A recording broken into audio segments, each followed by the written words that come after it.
अमित के जीवन का सफर।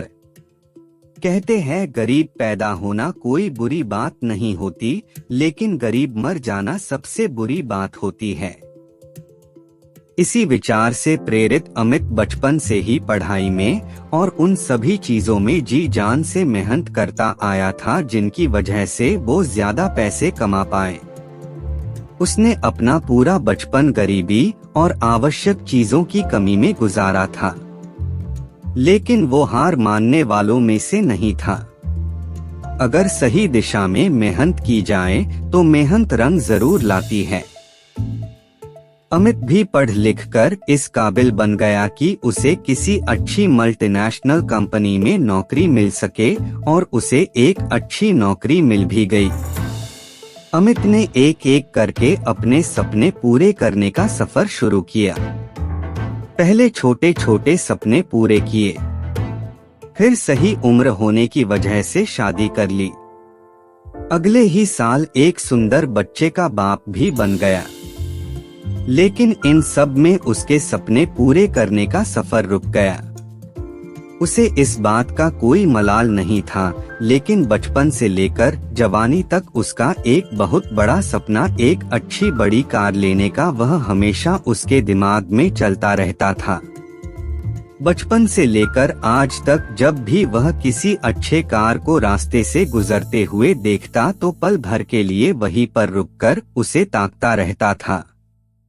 जैसे जैसे दिन बीते जा रहे थे, उसका यह सपना उसे सोने नहीं दे रहा था।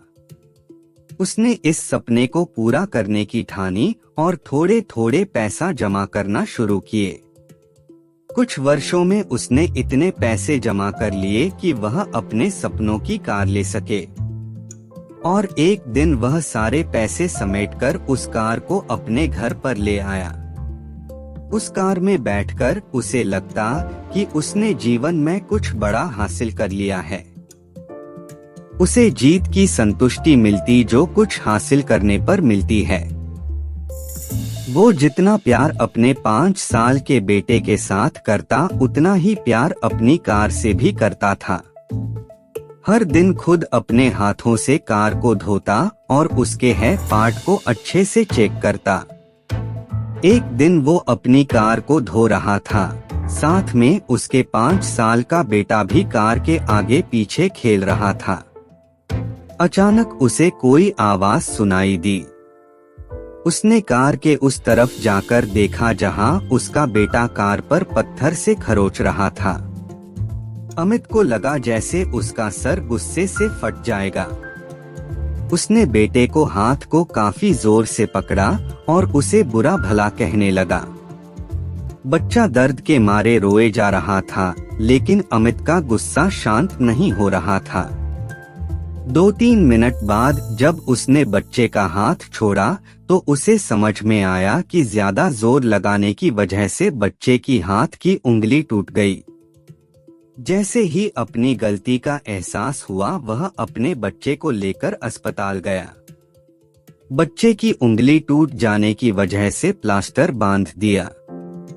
जब अमित अपने बच्चे को मिलने गया तो बच्चे ने पूछा कि पापा मेरी उंगली कब ठीक होगी। वो उसके सवाल का कोई जवाब नहीं दे सका और बाहर आकर अपने किए पर पछताने लगा। उसे एक बार फिर से उतना ही गुस्सा आया जितना अपने बच्चे पर आया था, लेकिन इस बार का गुस्सा अपने आप पर और उस कार पर था जिसकी वजह से उसने अपने मासूम बच्चे को हानि पहुंचाई थी। वो गुस्से को शांत करने के लिए पार्किंग में पहुंचा जहां पर अपनी कार लगाई थी। वहां जाकर कार पर लात घुसे बरसाने लगा। इसी बीच उसकी नजर गाड़ी के उस हिस्से पर पड़ी जहां पर उसके बच्चे ने पत्थर से कुरेदकर कुछ लिखा था। उसने जब ध्यान से पढ़ा तो वहां लिखा था आई लव यू पापा। उसे पढ़कर अमित की आरती और दिल दोनों रोने लगे। दोस्तों, आपको क्या लगता है यह कहानी सिर्फ अमित की है? क्या आपको नहीं लगता कि यह कहानी हम में से हर एक की है? हम भी तो जीवन भर यही करते आए हैं।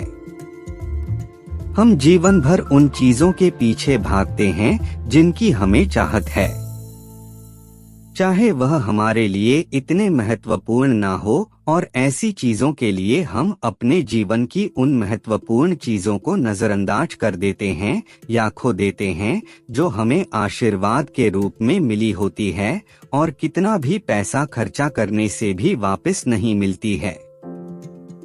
मैं उम्मीद करता हूँ कि इस कहानी को पढ़कर आप थोड़ी देर रुककर सोचेंगे कि आप जिस वस्तु को पाने के लिए दौड़ लगा रहे हैं, क्या वो आपके जीवन में सर्वोपरि है या आपके जीवन में उससे भी ज्यादा महत्वपूर्ण कुछ है जिसे आप इग्नोर करते आए हैं। If you like this story, please like, subscribe and share this video with your friends. Please write your name in the comments. I will give your name to the hero of my new story. Thank you so much for watching Sam He Tales. Stay connected.